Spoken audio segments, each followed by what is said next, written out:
Bonjour et bienvenue dans notre 3 questions sûres qui portent aujourd'hui sur la réforme des allègements généraux de cotisations patronales. Initiée par la loi de financement de la sécurité sociale du 28 février 2025, elle a ensuite été précisée pour ses modalités applicables en 2025 par un décret du 4 avril, puis des précisions administratives publiées le 10 avril au Bulletin officiel de la sécurité sociale. Selon le principe du 3 questions sûres, nous vous avons demandé quelles étaient vos questions. Nous en avons sélectionné 3.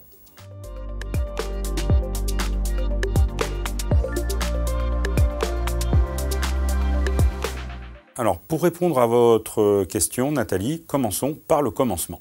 Pour mémoire, la réforme est programmée en 2 temps. La première phase, celle à laquelle vous êtes concrètement confrontés actuellement, est prévue pour 2025. C'est cette phase dont les modalités sont aujourd'hui connues. Sur l'année 2025, les pouvoirs publics ont adapté les 3 allègements généraux. Alors je vais commencer par le premier, donc la réduction de taux sur la cotisation patronale d'assurance maladie. Et là, je rappelle que pour le cas général, ça se matérialise par une réduction de taux de 6 points, soit une cotisation de 7% au lieu du taux de droit commun de 13%. En 2025, ce dispositif, dont l'application est, je le rappelle, annualisée, va concerner les salariés dont la rémunération n'excède pas 2,25 SMIC, retenu pour sa valeur au 1er janvier 2025.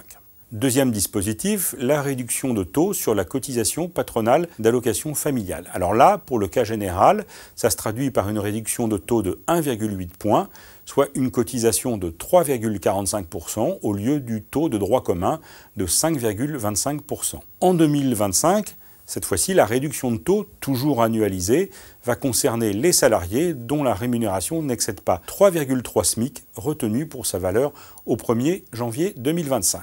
Troisième allègement général, c'est la réduction générale de cotisation patronale. Alors sa formule de calcul ne change pas en 2025. C'est toujours une réduction de cotisation maximale au niveau du SMIC, puis qui est dégressive avant de devenir nulle au niveau de 1,6 SMIC. En revanche, si la formule de calcul ne change pas, les paramètres de calcul du coefficient sont modifiés sur 2 points. Si un salarié bénéficie d'une prime de partage de la valeur, il faut maintenant en tenir compte dans la rémunération utilisée d'une part pour calculer le coefficient de la réduction et d'autre part dans la rémunération à laquelle on applique le coefficient pour déterminer le montant de la réduction. C'est une mesure technique, mais derrière qui est franchement défavorable aux employeurs, ainsi que les exemples que nous avons publiés dans nos revues l'ont montré. Alors, deuxième modification concernant les paramètres de la réduction générale, le paramètre SMIC.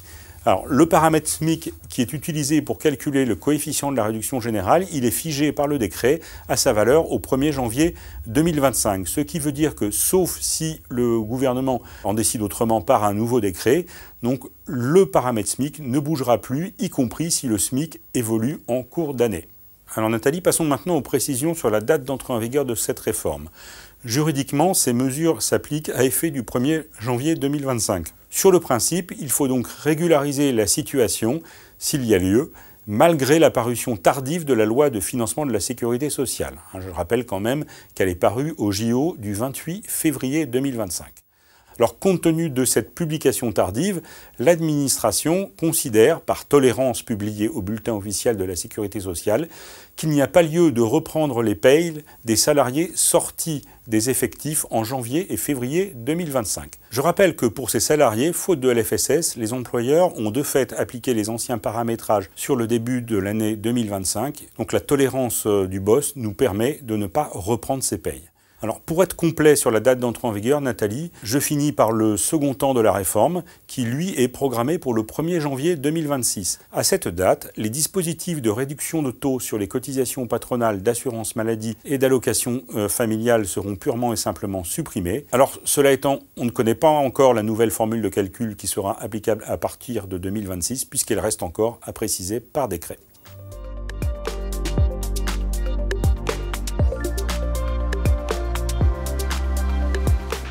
Alors Marilyn, vous savez que les 3 allègements généraux de cotisations patronales sont en calcul annualisé, ce qui veut dire que la régularisation se fait effectivement dans ce cadre annuel. Cela étant, il faut un peu affiner les choses pour 2025, qui est quand même une année particulière. Alors commençons par les dispositifs de réduction de taux sur la cotisation patronale d'assurance maladie, je rappelle moins 6 points sous condition de niveau salaire, et puis la réduction de taux sur la cotisation patronale d'allocation familiale, là aussi je le rappelle, moins 1,8 points sous condition de niveau de salaire. Les nouvelles limites de salaire donnant droit à ces dispositifs, à savoir 2,5 SMIC pour la cotisation patronale maladie, 3,3 SMIC pour la cotisation d'allocation familiale et avec un SMIC retenu pour sa valeur au 1er janvier 2025, s'appliquent pour les cotisations dues au titre des périodes d'activité effectuées depuis le 1er janvier 2025. Or, sur le début d'année, les entreprises ont appliqué les anciennes limites, puisqu'il n'y avait pas encore de loi de financement de la sécurité sociale. Il faut donc régulariser. Mais par tolérance, la direction de la sécurité sociale admet qu'il est possible de considérer que les nouvelles limites de salaire ne s'appliquent pas aux salariés sortis des effectifs en janvier et février 2025. Il s'agit ici de tenir compte de la date tardive de la publication, donc de la loi de financement de la sécurité sociale, 28 février, je le rappelle. Du côté de la réduction générale de cotisation patronale, il y a un autre élément à prendre en compte. Le décret d'application du 4 avril 2025 modifie le fameux paramètre T de la formule de calcul du coefficient de la réduction générale à effet du 1er mai 2025. À cette date, on va passer dans le cas général, alors pour un employeur qui est au final de 0,10% d'un paramètre T de 0,3194 à une valeur de 0,3193, et pour un employeur au final de 0,50%, on passera d'un paramètre T de 0,3234 à une valeur de 0,3233. Concrètement, cette modification va intégrer deux évolutions qui interviennent au 1er mai. D'une part, l'augmentation à cette date de la fraction de cotisation accident du travail comprise dans le périmètre de la réduction générale, et d'autre part, la baisse de 0,05 points de la cotisation patronale d'assurance chômage qui va elle aussi intervenir au 1er mai 2025. Alors, comment régulariser l'année 2025 dans ce contexte un peu particulier, puisqu'on a une évolution du paramètre T en cours d'année? Eh bien, l'administration nous a précisé dans le bulletin officiel de la Sécurité sociale, via une mise à jour du 10 avril 2025, que les entreprises ont deux possibilités. La première, qui est la possibilité de principe, c'est de découper l'année en deux périodes, janvier-avril 2025 d'un côté, puis mai et décembre 2025 de l'autre. La réduction générale de cotisation patronale afférente à chacune des périodes va se calculer comme s'il s'agissait de contrats différents, en retenant pour chaque période la valeur du paramètre T qui lui est applicable. Les calculs effectués au titre de la première et de la seconde période sont alors définitifs et on ne va pas les régulariser entre eux. Chaque période est régularisée de manière totalement autonome. La seconde méthode admise, mais là uniquement pour l'année 2025, est de maintenir un calcul annualisé, mais sur la base d'un unique paramètre T, calculé en moyenne pondérée. Nous avons détaillé cette formule de calcul dans nos actus internet et nos revues RFPay ainsi que dans le feuillet hebdomadaire de la revue fiduciaire.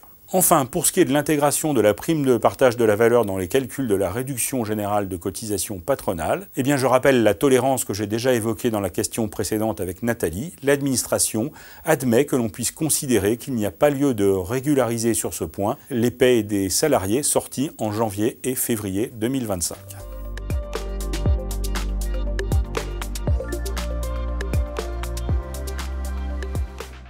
La réduction générale de cotisation patronale est le seul allègement dont le calcul doit désormais tenir compte de la prime de partage de la valeur en l'intégrant dans la rémunération du salarié. Pour tous les autres allègements de cotisation, réduction de taux sur les cotisations patronales d'allocation familiale et d'assurance maladie, réduction dégressive spécifique type l'ODEOM en Outre-mer, etc., comme antérieurement, la prime de partage de la valeur n'est pas intégrée dans les calculs, sauf pour son éventuelle fraction soumise à cotisation de sécurité sociale. Pour la seconde partie de votre question, vous avez raison, il y a certains salariés pour lesquels les employeurs peuvent encore tenir compte des anciennes limites de 2,5 SMIC et 3,5 SMIC en valeur au 31 décembre 2023 pour savoir s'ils peuvent bénéficier, donc à leur titre, des réductions de taux sur la cotisation patronale maladie et sur la cotisation patronale d'allocation familiale.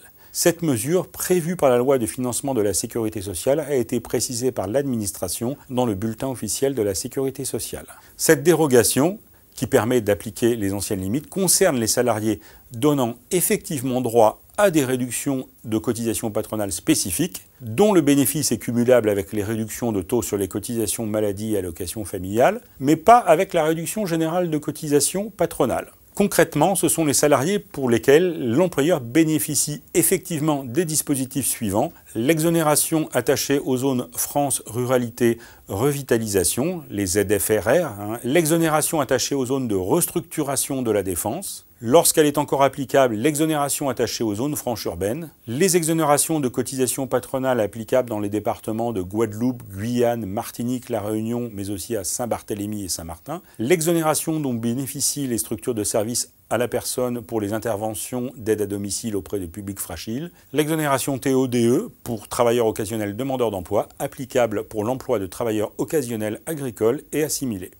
Notre 3 questions sûres s'arrête ici. Si vous souhaitez en savoir encore plus sur la réforme des allègements généraux de cotisations patronales, vous pouvez vous reporter à nos publications et notamment au feuillet hebdomadaire de la revue fiduciaire numéro 4083 daté du 17 avril 2025, au dossier du RFPI 358 daté de mai 2025, ainsi qu'à notre fil quotidien d'actu Internet et plus particulièrement à nos articles des 7 et 11 avril 2025. Merci d'avoir regardé cette vidéo.